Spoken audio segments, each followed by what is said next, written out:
नमस्कार दोस्तों, स्वागत है आप सभी का एक बार फिर से। दोस्तों, रावण के अनुसार तंत्र से, जड़ी बूटी से, पेड़ पौधों की कुछ क्रियाओं को करके आज भी कुछ भी किया जा सकता है। तकदीर बदल सकता है, भाग्य चमकाया जा सकता है। तो यह वीडियो को ध्यान से देखना। रावण संहिता का मैं आज आप लोगों को जानकारी बताने वाला हूं। रावण न केवल एक महान विद्वान पंडित था, बल्कि वह एक ज्योतिष और भगवान शिव जी की परम भक्त भी था। रावण अपने 10 सिरों के कारण आज भी जाना जाता है दोस्तों, जिसके कारण उसका नाम दशानन पड़ा है। देखिए, रावण ने ही शिव तांडव स्तोत्र और शिव संहिता की रचना किए हैं। आज जो रावण की शिव तांडव स्तोत्र का जो गान करते हैं, न भगवान शंकर को प्रसन्न करने के लिए, वह रावण के द्वारा ही रचित है। रावण संहिता में रावण के धनवान होने का राज सहित ऐसे कई तंत्र मंत्र के बारे में भी लिखा हुआ है, जिससे गुप्त और गड़ा धन आपको बहुत आसानी से मिल सकते हैं। यह बात रावण संहिता में है, जिसमें रावण ने उसके धनवान होने का राज, धन प्राप्ति के अचूक एवं शक्तिशाली उपाय बताए हैं। देखिए, असुर की सम्राट होने के बावजूद भी रावण ने एक महाज्ञानी पंडित, शास्त्रों में पारंगत दुनिया में ऐसी कोई व्यक्ति नहीं जो ज्ञान में रावण को पछाड़ दे। माना जाता है कि सौरमंडल के संपूर्ण ग्रह की, जो जितने भी सौरमंडल के संपूर्ण ग्रह हैं, यह रावण के इशारों पर चलते थे। कोई भी ग्रह रावण के विरुद्ध कार्य नहीं कर सकता था। तो आप समझ सकते हैं कि रावण कितना बड़ा ज्ञानी था, कितना बड़ा शक्तिशाली था। यहाँ तक कि मेघनाद की जन्म के पूर्व, जब वह अपने माता मंदोदरी के गर्भ में था, तब रावण ने उसे अमर बनाने के लिए सभी नक्षत्रों को एक स्थिति में ला दिया था।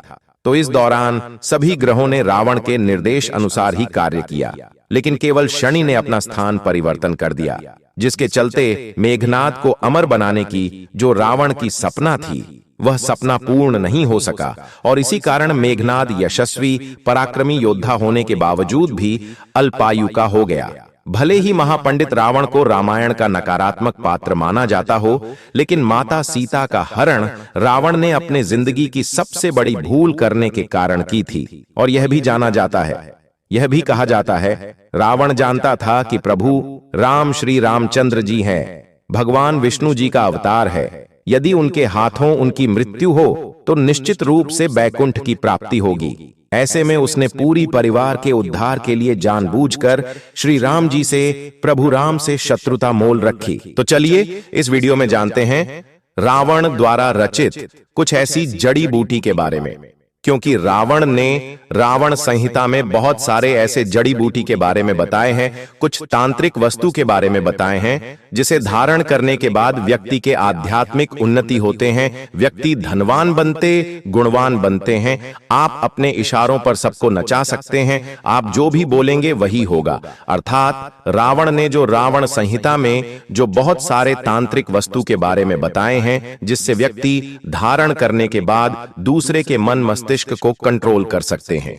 ये बहुत सारे आप जो है क्रियाओं को कर सकते हैं, अर्थात आप दूसरे को वशीभूत कर सकते हैं, साथ ही साथ धनवान बन सकते हैं।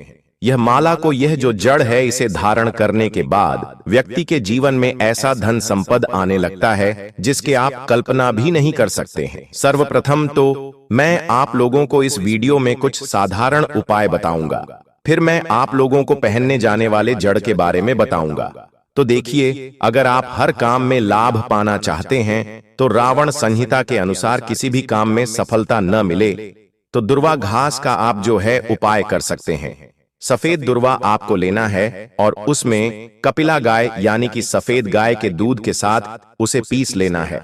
उसके बाद इसका तिलक आपको लगाना है। अगर कहीं भी आपको जाना है, देखना आप उस कार्य में सफलता बिल्कुल ही पाएंगे। यह वशीकरण का काम करता है, जबरदस्त पावरफुल वशीकरण का काम करता है। और भी बहुत अच्छे अच्छे गुप्त जानकारी बताने से पहले रावण संहिता की और भी जो कीमती जानकारी है, वह मैं फ्री में बता रहा हूं। यह जानकारी आपको किसी भी किताब में नहीं मिलेंगे। तो यह सारी जानकारी बताने से पहले आप सभी दर्शकों को गुजारिश करना चाहूंगा, कमेंट बॉक्स में अभी तक जय श्री राम नहीं लिखे हैं तो जय श्री राम जरूर लिखना। रावण संहिता के अनुसार अगर जातकों को व्यापार में नुकसान ही नुकसान हो रही है, या फिर जातकों को धन धान्य की कमी हो, तो उसे कुबेर मंत्र की जाप करने की जरूरत है। यह रावण कहते हैं। इसके लिए जातक को सच्चे मन से पूरे श्रद्धा के साथ कुबेर मंत्र बता रहा हूं। यह मंत्र का आपको कम से कम 108 बार जाप जरूर करना चाहिए। नित्य ही ओम यक्षाय कुबेराय वैश्रवणाय धन धान्याधिपतये धन धान्य समृद्धिम में देहि दापय स्वाहा। मैं इसे वीडियो के स्क्रीन में भी लिख दिया है, आप इसे देख लीजिए। अगर यह मंत्र होली है, दीपावली है, इसमें जितना ज्यादा जाप करते हैं उतना ज्यादा इसका पॉजिटिव रिजल्ट मिलते हैं। आपके घर में 3 महीने के अंदर इतना ज्यादा धन संपदा आ जाती जिसके आप कल्पना भी नहीं कर सकते हैं। लेकिन रावण संहिता कहते हैं कि नित्य रूप से अगर इन्हें 3 माह तक 108 बार, कभी भी 3 माह तक 108 बार जपा जाए तो बिल्कुल ही ऐसे व्यक्ति की घर में कुबेर जी महाराज, माता लक्ष्मी दौड़ी चली आती है। लेकिन यह मंत्र जाप करते हैं तो आपको सामने में एक कौड़ी रखकर ही पूजा करनी चाहिए, जपना चाहिए। जब 3 माह पूरे हो जाएंगे तो उसे उठाकर जो कौड़ी है उसे जहां पर आप पैसा रखते हैं वहां पर रख देना चाहिए। मान्यता है कि ऐसा करने से जीवन में कभी भी धन धान्य की कमी नहीं होती है। ऐसा मैं नहीं बोल रहा हूं, बल्कि रावण संहिता में लिखे हैं। चलिए अब इस वीडियो में जानते हैं रावण जी के अनुसार कौन से जड़ी बूटी को धारण करने के बाद, कौन से ऐसे जड़ है जिसे धारण करने के बाद आप अपने तकदीर को बदल सकते हैं, अपने बुरे समय को समाप्त कर सकते हैं या फिर भाग्य को चमका सकते हैं। पहला है काला धतूरा। ध्यान से सुनिएगा। रावण कहते हैं, रावण संहिता के अनुसार रावण बहुत बड़ा तांत्रिक था।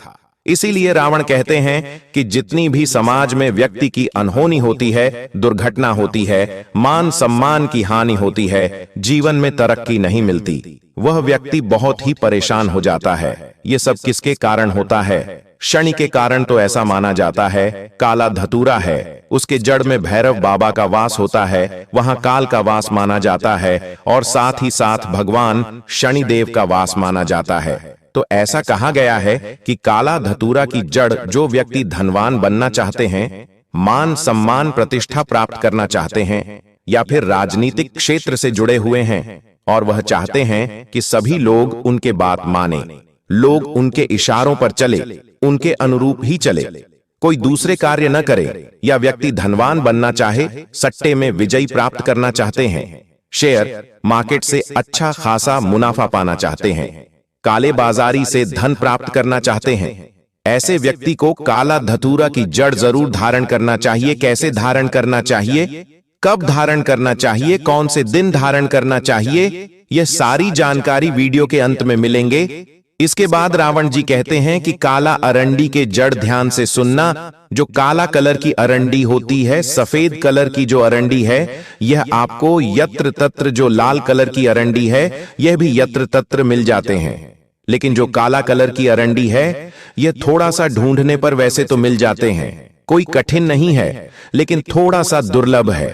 तो ऐसा माना जाता है जो अरंडी है, माता पार्वती की ही स्वरूप कह गए हैं। माता पार्वती से ही अरंडी जो है उत्पन्न हुआ है, जो काला अरंडी है। इसे अगर कोई व्यक्ति धारण करता है तो ऐसे व्यक्ति को आदिशक्ति महाशक्ति की कृपा प्राप्त होते हैं। ऐसे व्यक्ति के शरीर में सम्मोहन के सिद्धियां बढ़ जाते हैं।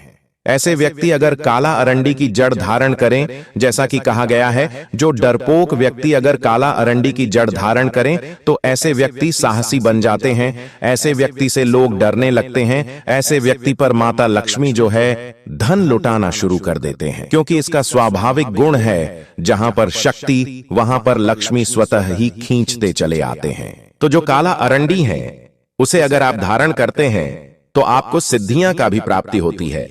8 प्रकार की सिद्धि, 9 प्रकार की सिद्धि जो कह गए हैं, यह आपको स्वतः ही प्राप्त होना शुरू हो जाते हैं। उसके कुछ आंशिक रूप आपको मिलते हैं। इसके बाद है काला हल्दी। ध्यान से सुनिएगा। मार्केट में सबसे ज्यादा जो बिके जाने वाला तांत्रिक चीज है, उसमें काला हल्दी की गणना आती है। काला हल्दी को साक्षात माता काली की स्वरूप कह गए हैं। जो काला हल्दी होती है, अगर आपको ओरिजिनल काला हल्दी मिल जाए तो ऐसा माना जाता है चलते ट्रेन को भी व्यक्ति रुक सकता है। काला हल्दी मिल जाए तो बंद ताले को खोल सकते हैं। अगर काला हल्दी मिल जाए तो आप अपने पुस्तक में लिखें सिहाई को मिटा सकते हैं, तो इसके द्वारा और भी अनेक प्रकार के तांत्रिक क्रिया किए जाते हैं। ऐसा हमारे धर्म तथा तांत्रिक ग्रंथ में लिखे हैं। जैसे काला हल्दी से व्यक्ति नोटों की बारिश करता है, यह होता है या नहीं होता है, लेकिन किताबों में यह जानकारी आपको पढ़ने के लिए मिल जाते हैं। हम सभी दर्शकों को बताना चाहेंगे, रावण संहिता के अनुसार काला हल्दी अगर कोई भी व्यक्ति धारण करते हैं तो ऐसे व्यक्ति से काली शक्तियां हमेशा दूर भागते हैं। ऐसे व्यक्ति को साक्षात माता काली रक्षा करती है। पुत्र के भांति ऐसे व्यक्ति के माता काली साक्षात रक्षा करते हैं और ऐसे व्यक्ति के आध्यात्मिक उन्नति होता है। ऐसे व्यक्ति के जीवन में अगर किसी भी वस्तु का अभाव है तो वह सारे चीजें स्वतः ही खींचते चले आते हैं। तो आध्यात्मिक उन्नति करने के लिए या फिर ग्रह नक्षत्र के बाधा से आप पीड़ित है, कोई भी ग्रह अगर आपको परेशान करते हैं तो काला हल्दी की जड़ आप जो है जरूर धारण करें। इसके बाद है काला कपास। ध्यान से सुनिएगा, जो काला कपास है यह आपको बहुत आसानी से मिल जाते हैं, यह बहुत प्रबल कह गए हैं। काला कपास ऐसा कहा जाता है, काला कपास के पेड़ के नीचे से अगर आसमान को देखा जाए तो देवी देवता की विमान नजर आते हैं। यहाँ तक कि काला कपास के नीचे से देवी देवताओं को देखने पर देवी देवता भी जो अपने लोक पर है वह भी दिखने लगते हैं। ऐसा हमारे कई तांत्रिक किताब में लिखा हुआ है, लेकिन इसे रवि पुष्य नक्षत्र में देखना होता है। काला कपास धारण करने के बाद क्या बेनिफिट मिलता है? इससे आपको देवी लक्ष्मी सिद्ध होते हैं, देवी सरस्वती सिद्ध होते हैं और आदि शक्ति, जिसे हम माता पार्वती बोलते हैं, यह तीनों महाशक्ति सिद्ध होते हैं। इनके जड़ में इन तीनों का वास माना जाता है। ये बहुत प्रबल कह गए हैं। यहाँ तक कि काला कपास से व्यक्ति इनके रस से अगर पारद का मारण किया जाए तो व्यक्ति सोना भी बना सकता है। तो चलिए जानते हैं कि इन जड़ों को किस प्रकार धारण करना होता है, कैसे धारण करना होता है, इनके धारण करने के दिन क्या होता है। तो शुभ मुहूर्त के एक दिन पहले, यह अभी हमने जितने भी जड़ बताए हैं, यह सब पेड़ पौधों को आपको निमंत्रण देकर के आना होता है। एक दिन पहले शुभ मुहूर्त होते हैं, जैसे दीपावली है, होली है या फिर कोई त्योहार आ रही है। शुभ मुहूर्त रवि पुष्य नक्षत्र है, गुरु पुष्य नक्षत्र है या फिर सिद्धांत सिद्ध योग है। कोई भी शुभ मुहूर्त है, आप गूगल में सर्च करके भी देख सकते हैं। तो शुभ मुहूर्त के एक दिन पहले आपको निमंत्रण दे करके आना होता है, या फिर चाहते हैं तो रविवार या सोमवार के दिन भी निमंत्रण दे करके आ सकते हैं, अगर आपको अर्जेंट हो। इसके बाद शुभ मुहूर्त में आपको निमंत्रण देना होता है। इसके लिए आपको चावल रखना है, जिसे हम अक्षत कहते हैं, उसे रखना है। 5 अगरबत्ती की खाड़ी रख लेना है, एक नारियल आपको रख लेना है। इसके बाद आपको अगरबत्ती जलाना है और वहां पर नारियल को भेंट कर देना है। जो भी पेड़ पौधे की जड़ लाना चाहते हैं, जैसे आप काला धतूरा की जड़ लाना चाहते हैं, तो आपको वहां पर नारियल भेंट कर देना है, अच्छे से चढ़ा देना है और अक्षत आपको चढ़ा देना है। और आपको प्रार्थना करना है कि हे औषधि महाराज, हे वृक्ष राज, मैं आपकी जड़ की प्रयोग करने जा रहा हूं। इस कार्य के लिए कार्य में कह देना। धन प्राप्ति क्षणिके जो कुदृष्टि है उससे बचने के लिए, अपने आत्म कल्याण करने के लिए इस प्रकार आपको प्रार्थना करना है। जो भी जड़ लाते हैं उसका प्रार्थना करना है। उसके बाद आप उन्हें बोलना कि कल प्रातःकाल सूर्योदय से पहले आपको ले जाने आऊंगा, कृपया मुझे अनुमति दीजिए। इस प्रकार आपको प्रार्थना कर लेना है और आपको फिर प्रातःकाल जाना है स्नान करने के बाद, और इसे आपको खनन करके ले आना है। लेकिन ध्यान रहे, आपको लोहे के कोई भी वस्तु है, धातु से बने हुए हैं, उससे आपको खनन नहीं करना है। उसके बाद आपको इसे लाकर के गंगा जल या फिर दूध से स्नान करा देना है।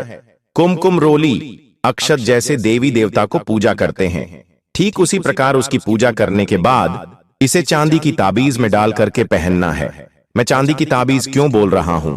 क्योंकि चांदी की ताबीज जो होता है वह शीतल होता है, यह आपको नकारात्मक प्रभाव से बचाता है। तो आपको चांदी की ताबीज में डालना है और भरने के जो दिन होता है बुधवार एवं शनिवार, यह दोनों दिन हमारे धर्मशास्त्रों में कह गए हैं, क्योंकि जो बुध है इसे तांत्रिक देव कह गए हैं। एवं शनि की जो प्रकृति होते हैं, जड़ी बूटी धारण करने के लिए उग्रता माने जाते हैं, तत्काल रिजल्ट देने वाले। तो बुधवार और शनिवार के दिन आप इसे पहन सकते हैं, तकदीर बदल सकते हैं, आप अपने भाग्य चमका सकते हैं। एक बार तो आप इसे धारण करके देखिए, आपके जीवन में परिवर्तन आएगा और आप खुद देखना, देखते ही देखते आप उन ऊंचाइयों पर पहुंच जाएंगे जिसकी लोग कल्पना भी नहीं कर सकते हैं। तो रावण संहिता के अनुसार, जैसे रावण संहिता में बताए गए हैं, जड़ी बूटी के बारे में धारण करने का तरीका, सारे तरीका आज के इस वीडियो में बताया हूं। यह जानकारी आपको कैसा लगा हमें कमेंट करके जरूर बताना और इस वीडियो को लाइक कर चैनल को सब्सक्राइब जरूर कर देना।